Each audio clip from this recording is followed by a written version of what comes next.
আলি আই লৃগাঙৰ বন্ধক লৈ মিচিং সমাজৰ কিছু ব্যক্তি দুটা গোটত বিভক্ত হৈছে। ইয়াৰে প্ৰথম গোটত আছে TMPK আৰু দ্বিতীয় গোটত আছে কেইগৰাকীমান যুৱ নেতা।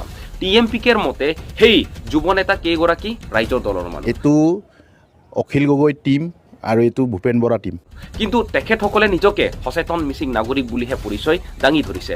এগৰাকী মিচিং সন্তান হিচাপে আমি সচেতন নাগৰিক সমাজ হিচাপে ইয়াত কোনো সংগঠন বা দল নহয়।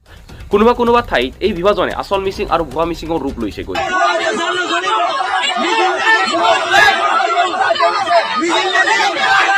এই বিভাজনে কিন্তু মিচিংসকলৰ ঐক্যতা আৰু সম্প্ৰীতিৰ ভাৱমূৰ্তিটো বহু পৰিমাণে বিনষ্ট কৰিছে, লগতে আমাৰ দাবী আৰু আন্দোলনক মূল বিষয়বস্তুৰ পৰা আঁতৰাই আনিছে।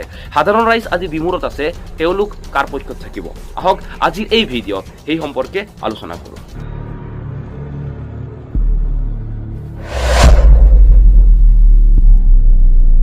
আলি আই লৃগাঙৰ ৰাজ্যিক বন্ধৰ ওপৰত মই ইতিমধ্যে তথ্যভিত্তিক এটা ভিডিঅ' প্ৰস্তুত কৰিছোঁ। ডিছক্ৰিপশ্যনত ইয়াৰ লিংকটো দিম, ভিজিট কৰি চাই ল'ব। এতিয়া আহোঁ মূল কথালৈ। আলি আই লৃগাঙৰ ৰাজ্যিক বন্ধৰ দাবীয়ে মিচিংসকলৰ প্ৰধান দাবী নহয়। ইয়াৰ সমান্তৰালকৈ 6 চিডিল প্ৰাথমিক স্কুলত Mising medium, Mising language teacher পদৰ সৃষ্টি, মাটিৰ পট্টা প্ৰদান, বান আৰু গৰাখহনীয়া ৰোধ, ভূমিবিহীন মিচিং লোকক ভূমি ব্যৱস্থা কৰা আদি বহুতো দাবী আছে। এতিয়া প্ৰশ্ন হয়, সেই দাবীবোৰৰ নেতৃত্ব কোনে দিব? বিনা নেতৃত্বত গণতান্ত্ৰিক আন্দোলন নহয়। মূল কথা সেইটোৱেই, যিয়ে সেই আন্দোলনৰ নেতৃত্ব দিব, ৰাইজ তাৰ পক্ষত থাকিব। এই কথা কিছু লোকৰ বাবে অপ্ৰিয় হ'লেও সত্য যে সেই দিশবোৰৰ বাবে জন্মলগ্নৰে পৰা TMPK আৰু ইয়াৰ ভাতৃ সংগঠনবোৰে মাত মাতি আহিছে আৰু আন্দোলন কৰি আহিছে।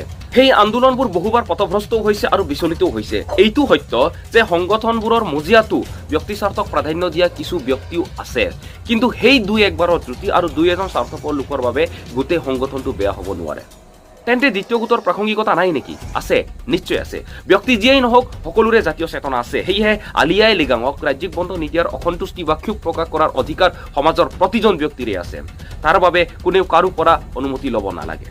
সমাজৰ প্ৰতিজন ব্যক্তিয়ে নিজৰ ক্ষোভ প্ৰকাশ কৰিব পাৰে, নিজৰ প্ৰতিক্ৰিয়া ব্যক্ত কৰিব পাৰে, কিন্তু মনত ৰখা দৰকাৰ যাতে সেই ক্ষোভ বা অসন্তুষ্টি ব্যক্তিকেন্দ্ৰিক আৰু ৰাজনৈতিক উদ্দেশ্য প্ৰণোদিত নহয়। স্থিতিৰ সুবিধা গ্ৰহণ কৰি যাতে সাধাৰণ ৰাইজক এচাম ৰাজনৈতিক উচ্চাকাংক্ষী ব্যক্তিয়ে নিজৰ সুবিধাৰ বাবে চৰকাৰ বিৰোধী হ'বলৈ উচতনি দিব নোৱাৰে।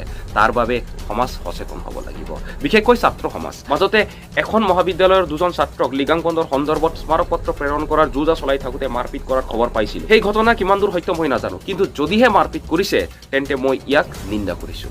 ছাত্ৰ সমাজেও সেই কথা গুৰুত্ব দিব লাগে যাতে তেওঁলোকৰ উদ্যম, আৱেগ আদি কোনেও প্ৰদূষিত কৰিব নোৱাৰে। লগতে আৰু এটা প্ৰশ্নৰ উদয় হয় যে যিবোৰ দিশৰ প্ৰাপ্তিৰ বাবে ইমান দিনে TMPK আৰু ইয়াৰ ভাতৃ সংগঠনবোৰে মাত মাতি আহিছে, তাত সংগঠনৰ বাহিৰৰ ব্যক্তিয়ে নতুনকৈ মাত মাতিব নোৱাৰেনে? ইয়াৰ উত্তৰ নিশ্চয় পাৰে, কিন্তু আচল কথাটো হৈছে ইয়াক কিমান সুসংগঠিত আৰু পৰিকল্পিত ৰূপত আগুৱাই লৈ যাব পাৰে। তাতোতকৈ গুৰুত্বপূৰ্ণ কথা, ইয়াৰ বাবে মিচিং আৰু অনামিচিঙৰ মাজত ভাতৃত্ববোধ ৰক্ষা কৰি কিমান দীঘলীয়া আন্দোলন কৰিব পাৰে। TMPK আৰু ইয়াৰ ভাতৃ সংগঠনবোৰে কিন্তু সেই সম্পৰ্কত বৰ বেছি চেকা পৰিব দিয়া নাই। আমাক ৰিজাল্ট লাগে, ভাল আৰু সমাজ হিতকৰ। যিয়ে মিচিং সমাজৰ দাবীসমূহ পূৰণ কৰাব, তাকে মিচিং সমাজে আপোন কৰি ল'ব। কোনেও কাকো দোষাৰোপ নকৰাকৈ কাম কৰি যাওক, কথাৰে নহয় কামেৰে। মিচিং সমাজত আপোনালোক দুয়োটা পক্ষৰে প্ৰয়োজন আছে, কিন্তু এনেধৰণে বিভাজিত ৰূপত নহয়, সংগঠিত আৰু ঐক্যবদ্ধ ৰূপত। এই বিবাদৰ সোনকালে মীমাংসা হওক আৰু সকলোৱে মিচিঙৰ মূল দাবীলৈ ঘূৰি আহক। শেষত ইয়াকে আশা কৰিলোঁ। আজিৰ ভিডিঅ'ত ইমানে। ধন্যবাদ।